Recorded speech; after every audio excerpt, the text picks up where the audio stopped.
মিঠু আবারও পাওয়ার বাবু একটা run make করেছেন রাইট ফ্ল্যাঙ্ক দিয়ে, এবং ওই জায়গায় রেফারি কিন্তু বেশ জোরে সোরেই বাঁশিটা বাজিয়েছেন, ইয়েলো কার্ডটা বের করেছেন খুব দ্রুত।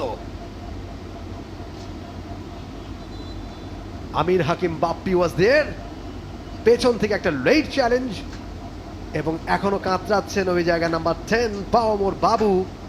রেফারি নিকটেই ছিলেন এবং সাথে সাথে ইয়েলো কার্ডটা দেখিয়ে দিয়েছেন আমির হাকিম বাপ্পিকে। এখনো পড়ে আছেন পাওয়ার বাবু, দলের ক্যাপ্টেন ফোর্টিজ এফসি। মেডিকেল অ্যাটেনশন তার প্রয়োজন এই মুহূর্তে। আমির হাকিম বাপ্পি ম্যাচের দ্বিতীয় ইয়েলো কার্ড দ্বিতীয়ার্ধে, পুরো ম্যাচেই দ্বিতীয় ইয়েলো কার্ড। বসে আছেন আমির হাকিম বাপ্পি, তিনিও বসে আছেন ইয়েলো কার্ডটা পেয়ে। ও এইবারে কিন্তু কিছুটা উত্তেজনা ছড়িয়ে পড়েছে দুই দলের ফুটবলারদের মধ্যে, এবং আরো কয়েকটি ইয়েলো কার্ড কিন্তু দেখাতে পারেন রেফারি যদি সেই বাড়াবাড়িটা আরেকটু বেশি হয়।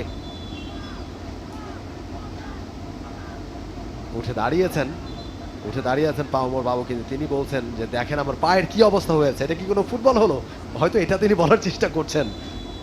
তবে ওই প্রান্তে আমির হাকিম বাপ্পি এখন কিন্তু শুয়ে আছেন, এবং রেড কার্ড তিনি পরে যেটা করলেন, প্রথমে তো ইয়েলো কার্ড দিয়েছেন আমির হাকিম বাপ্পিকে, সেটা তিনি মানতে নারাজ, এবং এরপরে যেই উত্তেজনাটা ছড়ালো, এখনো কিন্তু পাওয়ার বাবু তার অ্যাগ্রেশনটা তিনি দেখাচ্ছেন যে আমাকে পেছন থেকে এভাবে করে ট্যাকেল করা হয়েছে, সেটা তিনি মানতে পারছেন না, এবং তাকে তার টিমমেটরা শান্ত করার চেষ্টা করছেন। আমির হাকিম বাপ্পিকে তিনি উঠে পরবর্তীতে একটুখানি চড়াও হয়েছিলেন তার উপরে। আমির হাকিম বাপ্পি এখনো বসে আছেন মাঠে, এবং এই কারণেই রেফারি কিন্তু তাকে রেড কার্ড দেখিয়ে দিয়েছেন। 10 জনের দলে পরিণত হয়েছে ফোর্টিজ এফসি। এমনিতেই কাটা ঘা, তার উপর নুনের ছিটা। আজকে মোটেও তারা ভালো ইম্প্যাক্ট ফেলতে পারছিলেন না, এবং আরামবাগ ক্রীড়া সংঘ কিন্তু অনেকবার প্রেশার তৈরি করেছে তাদের উপরে।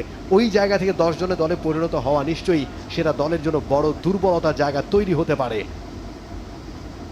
আমরা ম্যানেজারকে দেখছি ফোর্টিজ এফসি, তিনি শান্ত করবার চেষ্টা করছেন পাওয়ার বাবুকে। পাওয়ার বাবু এখনো কিন্তু শান্ত হচ্ছেন না। টিম অফিসিয়ালসরা তাকে বুঝিয়ে শুনিয়ে মাঠের বাইরে নিয়ে যাচ্ছেন, এবং আমির হাকিম বাপ্পি কিন্তু ওই জায়গাটা মনে হচ্ছে তিনি সাকসেস। তিনি ফাউলটা করেছেন ঠিকই, কিন্তু এরপরে মাথাটা ঠান্ডা রেখে তিনি রেড কার্ডটা আদায় করে নিতে পেরেছেন, এবং এটা কিন্তু আসলে পার্ট অফ ফুটবল। আপনি নিশ্চয়ই একমত হবেন আমার সাথে, কিন্তু এই যে অপোনেন্ট 10 জনের দলে পরিণত